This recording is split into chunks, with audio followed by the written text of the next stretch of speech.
Hi, I'm Erik Voss, and as we look ahead to Avengers Endgame, we're still left with the mystery of what exactly happened to half of all sentient life at the end of Infinity War. Like, yeah, we saw him disintegrate into dandruff, but obviously it ain't final, because we know Spider-Man and Nick Fury are coming back, and, we're all human beings, so struggling to accept finality and creating crazy alternative explanations is in our DNA. Well then, recently we were validated, because the directors of Endgame and Infinity War, the Russos, have been doing interviews with the visual effects team to promote Infinity War for awards consideration, and they revealed some major details about how exactly the dusting worked. And they might have clued us in into how all this can be fixed in Endgame. I'm gonna break this new stuff down, and spoiler warning in case we're gonna... Okay, so the Russos and the VFX team were asked by Collider about the moment of Thanos' snap and how the dusting was designed. And they revealed that originally the dusting was going to look way different. They pointed out how each time Thanos used the Infinity Stones throughout the movie, the move is color-coded. Like when he uses the blue Space Stone, the person or thing affected glows blue. Or when he uses the purple Power Stone, the energy blast is purple. So for the snap, all 6 stones are of course activated, so they initially wanted each dusted individual to have a color-coded glow as well. The idea that was,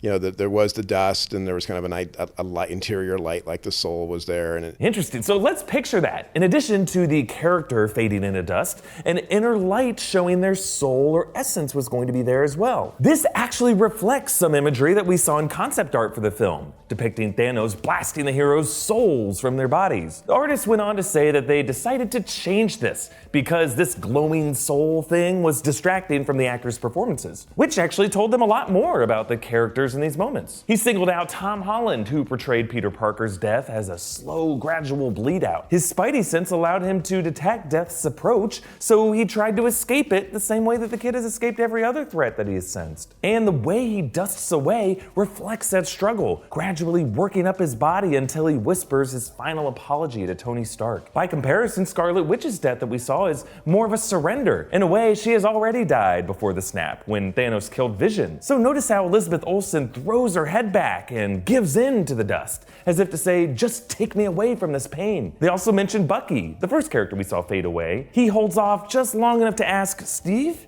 And then he bursts into dust when he collapses and hits the ground. In past interviews, the VFX guys have pointed out how the Guardians' dusting, Quill, Drax, and Mantis on Titan, hits more like a sucker punch because they're genuinely caught by surprise. But then compare that to Doctor Strange's final moment. His dust looks a lot like Scarlet Witch's, a surrender. He knows this is coming. He probably saw it in his glimpse of the future, and he times his surrender only long enough to explain to Stark there was no other way, as if to say, trust me, this setback was necessary for us to beat Thanos. The directors, actors, and visual effects artists were able to tell a lot of story with each of these moments, especially when you consider that the script for this moment reportedly only described it with 2 words: they disappear. And the story they ended up telling was rooted in the choices made by the actors and characters themselves. The color-coded glow idea would have corresponded neatly to the other times Thanos used a stone, but now the gray, monochromatic dust keeps our focus on the actors' faces. The dust itself is the least visually distracting color and texture. Notice how it immediately blends in with the surroundings, not even a pile left behind. Actually, recently, Falcon actor Anthony Mackie described his experience acting out his dusting scene, and looking back, the direction given him by the Russos now takes on an interesting light. We were on set, and I'm laying down in the mud, and it's cold, and the director goes, the Russo brothers are like, you're disintegrating. To think about, you're leaving Earth. What would you say? And I'm like, Cap?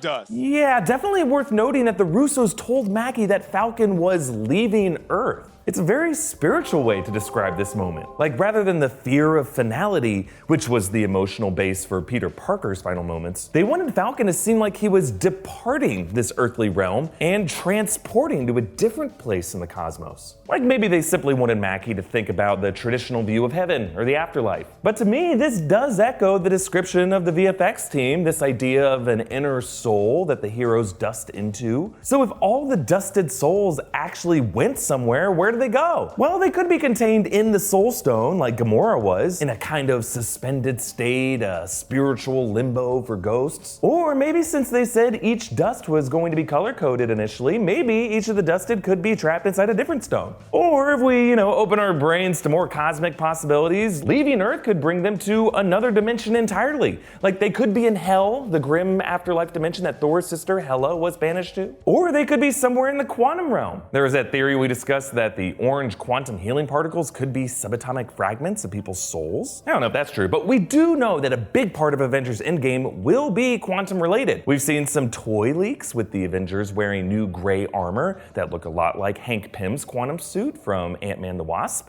These are being called quantum armor. And remember a while ago, Tom Holland said in an interview that a lot of Benedict Cumberbatch's dialogue had the words quantum realm in it. He has the most difficult lines though. Yeah. He has to talk about so much quantum realm stuff. Just stuff. I just have to talk about, yeah, man, that's awesome. This is cool. So mine's easy. Yikes! You gotta love that reaction from Cumberbatch though. Stuff, it's just stuff. Don't specify what kind of stuff, it's just stuff. Stuff it! It kind of reminds me of that similar moment with Don Cheadle and Mark Ruffalo when Ruffalo spoiled the end of Infinity War nearly 10 months before the movie came out. Wait till you see this next one. Everybody dies. Dude. Not everybody. No. Is that? No. Hey, whatever. Can we rewind that part? Yeah. So yeah, the fact that Doctor Strange never said the phrase quantum realm once in Infinity War leads me to think that he's gonna have some real complicated technical tongue twisters to explain to the other adventures in Endgame. And I think the quantum realm is gonna play a major role in his mysterious plan, which initially seemed like a surrender to dust, but is actually a long game, an end game to reversing the Mad Titan snap. Where do you think these dusted Avengers souls went? Comment down below with your thoughts and follow me on Twitter and Instagram at Erik Voss and subscribe to New Rockstars. And if you happen to live in the LA area, come check out my monthly comedy show, Darkest Timeline Comedy, Friday, March 1st at the Acme Theater in North Hollywood. Thanks for watching. And I just realized that when I die, I'm gonna come here on YouTube, where I'll live on and on. Guess this is my legacy.